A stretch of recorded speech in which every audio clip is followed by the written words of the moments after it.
இப்போ நீங்கள் கவின் ஒரு மேட்டர் பார்த்தீங்களா? ஆணவ கொலை நடந்திருக்குல்ல, அதை பற்றி என்ன நினைக்கிறீங்க சார்? அது நம்ம நாட்டில் செய்திகள் அழகாக இருக்கு, ஆழமாக இருக்கு.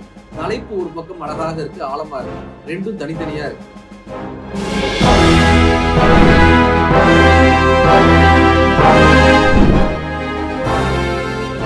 இந்த பயணத்துல அடுத்து நம்ம கூட இணைய போறது சென்னை நாராயணா இ-டெக்னோ பள்ளியிலிருந்து ஜோகிந்தர் சாய் அவர்கள்.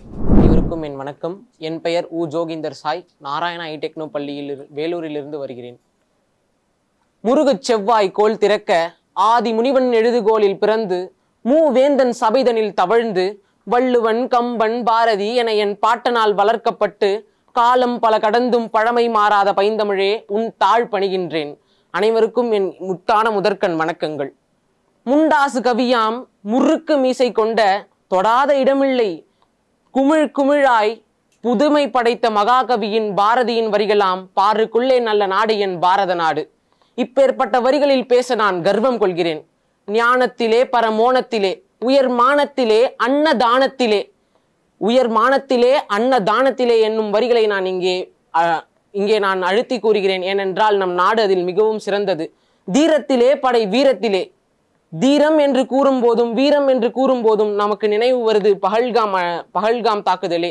நமது நாட்டின் ஒற்றுமையை குலைக்க வந்த அந்நிய தீய சக்திகளை ஒழிக்க அதில்ஷா என்னும் பாமரனின் உயிர் தியாகம் பேசும் காஷ்மீர் முதல் கன்னியாகுமரி வரை இந்தியர் என்பது யார் என்று 30 கோடி முகமுடையாள் உயிர் மொயம்புற ஒன்றுடையாள் செப்பு மொழிகள் 18 உடையாள் எனிற் சிந்தனை ஒன்றுடையாள் வேற்றுமையில் ஒற்றுமை காணும் ஒரே நாடு நம் தாய்நாடு இந்திய நாடு மட்டுமே. அதுவும் 100 ஆண்டு கண்ட பாடல் இந்தியாவை தவிர வேறு எந்த நாடுக்கும் பொருந்தாது. தெரியுமா உங்களுக்கு? மேலும் எங்கள் இளைஞர்களின் படை தீரம் பற்றி உங்களுக்கு கூறட்டுமா? வாழ வந்தோரும் அடிமைப்படுத்தி ஆடத் தொடங்கிய போது நமது வீரத்தை நமது தேசத்தை காக்க பல இளைஞர்கள் தன் இன்னுயிர் நீத்து இந்த சுதந்திரத்தை வாங்கி கொடுத்தனர். ஆண் என்ன பெண் என்ன, இன்று நாம் சண்டை போட்டு கொண்டிருக்கும் ஜாதி மதம் இனம் என்று பலவாறாக சண்டை போட்டு கொண்டிருக்கும் போதும் அன்றே ஆணென்ன பெண்ணென்ன இருவரும் சமம் என்று திருப்பூர் குமரன், பகத்சிங், ராணி லக்ஷ்மிபாய், குழலி, ஜான்சி ராணி போன்றோர் ரத்தம் சிந்தி நித்தம் யுத்தம் செய்து வாங்கிய சுதந்திரம் நாம் இன்று வாழ்ந்து கொண்டிருக்கும் நாடு இந்தியா. மேலும் நாம் சுவாசிக்கும் மூச்சு காற்று கூட அவர்களுக்கு சொந்தமானது என்று நாம் கூறினால் கூட அது ஈடாகாது. பாருக்குள்ளே நல்ல நாடு பாரத நாடு என்று ஏன் தெரியுமா கூறுகிறார்கள்? கேளுங்கள், கூறுகிறேன், கேட்டுக்கொள்ளுங்கள். நமது இந்தியா 2008ஆம் ஆண்டு விண்ணில் ஏவப்பட்ட சந்திராயன் 1 தோல்வியடைந்தது. சந்திராயன் 2 2019ஆம் ஆண்டு ஏவப்பட்டது. அதுவும் தோல்வியடைந்தும் நமது இந்த உலக அரங்கமே நம் இந்தியாவை பார்த்து ஏளன சிரிப்பு சிரித்தது. ஆனால் 2023ஆம் ஆண்டு ஏவப்பட்ட சந்திராயன் 3 இந்த உலக அரங்கையே நம்மை திரும்பி பார்க்க வைத்தது. ஏனென்றால் நாம் தொழில்நுட்பத்திலே அவ்வாறு வளர்ந்திருக்கிறோம் என்பதே மிக மிக சால சிறந்ததாகும்.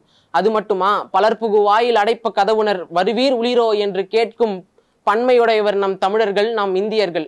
அதற்கு விளக்கம் என்ன தெரியுமா? இரவு அனைவரும் தூங்கிவிட்ட பின்பு கதவை திறந்து யாராவது உண்ண இருக்கிறீர்களா என்று கேட்கும் பழக்கம் நம் தமிழர்களிடையும் நம் இந்தியர்களிடையும் மட்டுமே இருக்கிறது என்பது மிகவும் சால சிறந்ததாகும். ஏன், திண்ணை வைத்து கட்டும் வீடுகள் இந்தியாவில் மட்டுமே காணப்படும், வெளிநாட்டு எந்த நாடுகளிலும் அது காணப்படாது என்பதையே மிகவும் கூற்றில் உண்மையாகும். அது மட்டுமா, பாருக்குள்ளே நல்ல உலகம் பாரத நாடு என்று கூறினால் கூட அது ஈடாகாது. பிரபஞ்சத்திலே நல்ல நாடு என்று கூறினால் மட்டுமே அது மெய்யாகும். மதத்தால் ஜாதியால் மொழியால் நாங்கள் பிரிந்திருந்தால் கூட ஒரு சிறு மழை போதும் நம்மை சேர்க்க, எங்களின் ஒற்றுமையை காட்டவும், எங்களின் ஒற்றுமையை இந்த உலகமே பேசவும். பஹல்காம் தாக்குதல் ஞாபகம் இருக்கிறதா?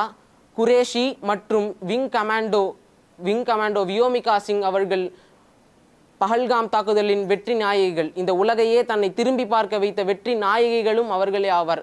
சுதந்திரம் என்பது மக்களிடையே சுதந்திரமாக திரிவது மட்டுமல்ல, பெண்மையின் பாலின சமத்துவத்தையும் சேற்று போற்றுவதே சுதந்திரமாகும். அப்பேற்பட்ட நாடு எங்கள் நாடு பாரத நாடு என்று கூறி பாரதியின் நம்பிக்கை வீண் போகவில்லை என்று நம்பி வாழ்க செந்தமிழர், வாழ்க நற்றமிழ், வாழ்க தேசிய திருநாடு என்ற வாய்ப்புக்கு நன்றி கூறி விடைபெறுகிறேன். நன்றி, வணக்கம். நீங்கள் பகல்காம் விஷயம் இதெல்லாம் சொன்னது நல்லா இருந்துச்சு. சமகால விஷயங்கள் சொல்லியிருந்தீங்க, நல்லா இருந்துச்சு. இப்போ கடைசியாக ஒன்று சொன்னீங்கல்ல, பெண்களுக்கு பாதுகாப்பு இருக்கக்கூடிய நாடு. இப்போ நீங்கள் கவின் ஒரு மேட்டர் பார்த்தீங்களா? ஆணவ கொலை நடந்திருக்குல்ல, அதை பற்றி என்ன நினைக்கிறீங்க சார்? அது நம்ம நாட்டில் சில தவறுகள் நடக்கலாம். அது அதில் இல்லை நிறையா.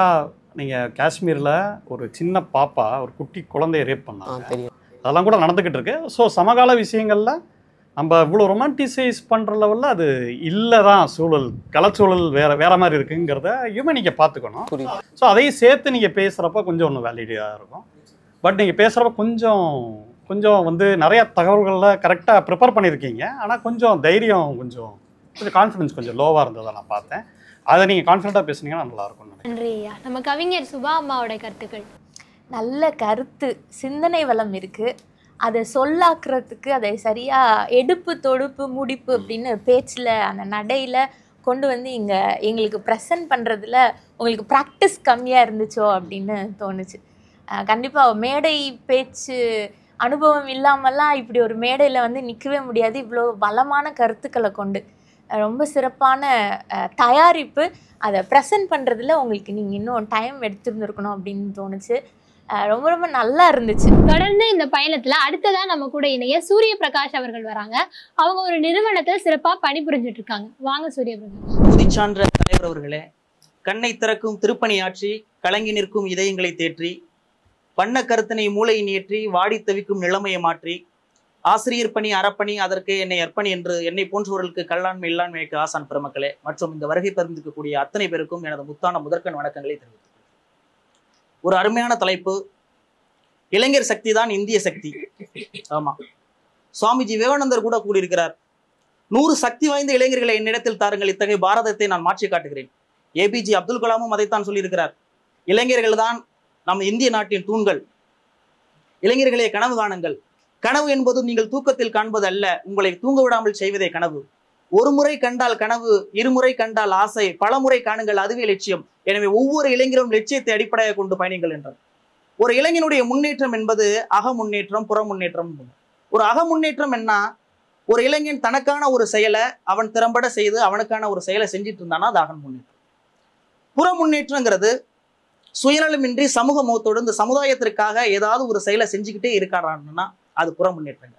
உலகிலேயே அதிக இளைஞர்களை கொண்ட நாடு இந்தியா தான் என்ற பெருமை நம் நாட்டிற்கு உண்டு. 58 கோடி இளைஞர்கள் நம் இந்திய நாட்டில் இருக்கிறார்கள். இளைஞர்களே, நீங்கள் உங்கள் ஒவ்வொருடைய நேரத்தையும் ரொம்ப கவனமாக செலவழிக்கணும். ஒவ்வொரு மணித்திலும் ஆக்கப்பூர்வமான செயல்களுக்கு மட்டுமே உங்களுடைய நேரத்தை நீங்கள் பயன்படுத்த வேண்டும். நேரம் என்பது பொழுது போக்குவதற்கான என்பது ஒவ்வொன்றையும் ஆக்குவதற்கானதை நேரமாக கருதப்படுகிறது. நேரத்தை பற்றி சொல்வதற்காக ஒரு சிறிய கதை ஒன்றை சொல்ல ஆர்வப்படுகிறேன். ஒரு எறும்பை வச்சு ஒருத்தர் ஆராய்ச்சி செய்யறாருங்க. ஒரு எறும்பு போகுது, இன்னொரு எறும்பு வருது. இது ரெண்டுக்கு இடையில ஏதாவது பிணைப்பு இருக்கா, ஏதாவது பேச்சுவார்த்தை நடக்குதா அப்படின்னு பாக்குறாங்க. ஆமாங்க, ரெண்டுக்கு இடையில ஒரு பேச்சுவார்த்தை இருக்கு. ஒரு எறும்பு தெரியாதனமா ஏதாவது கிராஸ் பண்ணிச்சுன்னா ரெண்டுக்கு இடையில சாரி கேட்டுக்குதான். ஆனா மனிதர்களிடத்துல இந்த பக்குவ நிலை நம்மளிடத்துல இன்று மிகவும் குறைவா இருக்கிறதா, உடனே நம்ம ஃபைட் பண்றோம், சண்டை போடுறோம். அதனாலதான் மகாத்மா காந்தியை சொன்னார், புத்திசாலிகள் பெருமளவும் சண்டையிடுவதே இல்லை, ஏனென்றால் அதற்கு சண்டையிடுவதற்கான நேரம் கிடையாது. இளைஞர்களே, நீங்கள் எந்த ஒரு விஷயத்திற்கும் மனம் தொலைந்து விடக்கூடாது. ஒன்றின் முடிவுதான் மற்றொன்றின் தொடக்கம். நின்று போன கரியாடம் கூட ஒரு நாளைக்கு 2 முறை சரியான நேரத்தை காட்டுகிறது. ஒன்றின் முடிவுதாங்க இன்னொன்றின் தொடக்கம். உதாரணம் ஒன்று சொல்லத்துறாங்க. விமானம் ஓடுதல பாதையில் ஓடிட்டு இருக்கு, ஓடுதல பாதை முடிய போகுது அப்படின்னு விமானி நினைச்சாருன்னு அவ்வளவுதான். விமானம் ஓடுதல பாதையில் முடிய போகிறது. அது அடுத்து நாம் பறப்பதற்கு தயாராக இருக்க வேண்டும். ஆக ஓடுதல பாதையின் முடிவுதான் பறப்பதற்கான தொடக்கம். அதுக்கப்புறம் ஏபிஜே அப்துல் கலாம் ஐயர் சொன்னார், முதல் முயற்சியில் வெற்றி பெற்றால் 2வது முயற்சியில் தோற்று விடாதே. ஏனென்றால் நீ ஒருவேளை 2வது முயற்சியில் நீ தோற்றடித்து விட்டால் முதல் முயற்சி உனது உழைப்பால் கிடைத்ததல்ல, உன் அதிர்ஷ்டத்தால் கிடைத்துவிடும் என்று சொல்லிவிடும் இந்த உலகம் என்று சொன்னால். இளைஞர்களே, நீங்கள் அத்தனை பேரும் ஆடம்பர வாழ்க்கைக்கு அடிமையாகாமல் இருந்தால் நீங்கள் அத்தனை பேரும் சாதனையாளர்கள் தான். இந்த வாழ்க்கையில் வாழ்வதற்கு பணம் மிகவும் குறைவுங்க. ஆனா அடுத்தவரையில் போன்ற வாழ வேண்டும் என்ற எண்ணம் தான் நம்மளை பணம் அதிக தேவைப்படும் என்ற தூண்டுதலுக்காக ஆகப்பொழுகிறது. இந்த வரலாற்றில் பிறந்த, இந்த உலகத்தில் பிறந்த அத்தனை பேருக்கும் இந்த வரலாற்று பக்கங்களில் ஒரு பக்கம் ஒதுக்கப்பட்டு தான் இருக்கிறது. அந்த பக்கத்தை, இந்த உலகத்தை படிக்க வைக்கும் பொருட்டு உங்கள் கையில் தான் இருக்கிறது.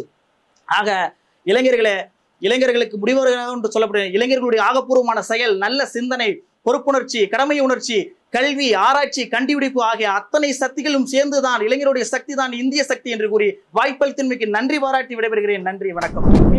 இளைஞர்களை பத்தின ஒரு நல்ல உரையை நிறைவு செஞ்சிருக்காங்க. அவங்களுக்கான கருத்துக்களை நம்ம முதல்ல மஞ்சுளா அம்மா கிட்ட இருந்து ஆரம்பிக்கலாம். ஒரு கேட்குறவங்களுக்கு வந்து ஒரு ஆர்வத்தை கொடுத்துச்சு. ஒரு அழகான ஒரு ஓட்டம், ஒரு நடை அப்படின்றது வந்து பாராட்டுதலுக்குரியது. கொஞ்சம் சமகாலத்தோடு வராமல் அப்படியே ஒரு என்ன சொல்கிறது, ஒரு குருமார் வந்து ஒரு சொற்பொழிவாட்டுற மாதிரியான ஒரு உணர்வை வந்து கொடுத்துச்சு. கொஞ்சம் சமகாலத்தை வந்து தொட்டுக்கிட்டு இருந்தா, சமகாலத்தை ஒப்பிடும் போது டிஸ்அட்வான்டேஜ் பாயிண்ட் நிறைய சொல்கிற மாதிரி இருக்கும். அதற்கான நேர காலங்கள் அதிகமாக எடுக்கும். நம்ம குறைகளையும் சொல்லி அந்த நிறைய சொல்கிற மாதிரி இருக்கும். சமகால இப்போ இருக்க நடைமுறை சாத்தியத்தில் ஏதாவது சொல்லணும்னா குறைகள் நிறையா இருக்கிறது. அப்போ குறைகளை பற்றி சொல்லும்போது கால நேரம் கருதி அதை நாம் துண்டிக்கப்பட வேண்டிய குறைகளை சொல்லணும்னு அவசியம் இல்லை. அதில் இருக்கக்கூடிய நிறைகளை நம்ம பட்டியலிட்டு இருக்கலாம். அதுதான், வேற ஒன்றும் இல்லை. மற்றபடி ஆற்றொழுக்கான ஒரு நடை அப்படின்றது இருந்தது. வாழ்த்துக்கள், பாராட்டுகள். தமிழ் இளவல் ராமகிருஷ்ணனுடைய கருத்துகள். ஒன்று, தலைப்புக்கு ஏற்றார் போல நாம் தேடுவது. இன்னொன்று, நமக்கு தெரிந்ததை தலைப்புக்குள் கொண்டு வந்து சேர்ப்பது. நீங்க எடுத்துக்கிட்டது ரெண்டாவது விஷயம். தெரிந்ததை தலைப்புக்குள்ள எப்படியாவது புகுத்திட முடியுமான்னு பாக்குறீங்க. அப்ப தெரிந்த விஷயங்கள் தலைப்புக்குள்ள பொருந்தாத போது உங்களுடைய செய்திகள் அழகாக இருக்கு, ஆழமாக இருக்கு. தலைப்பு ஒரு பக்கம் அழகாக இருக்கு, ஆழமா இருக்கு. ரெண்டும் தனித்தனியா இருக்கு இல்லையா? பிரிந்து போன தம்பதியர்கள் மாதிரி ரெண்டும் தனித்தனியாக இருக்கிறது. உங்களுடைய கருத்துக்கள் அழகா இருக்கு, தலைப்பும் அழகா இருக்கு, ரெண்டும் பொருந்தலை. அதுதான் விஷயம்.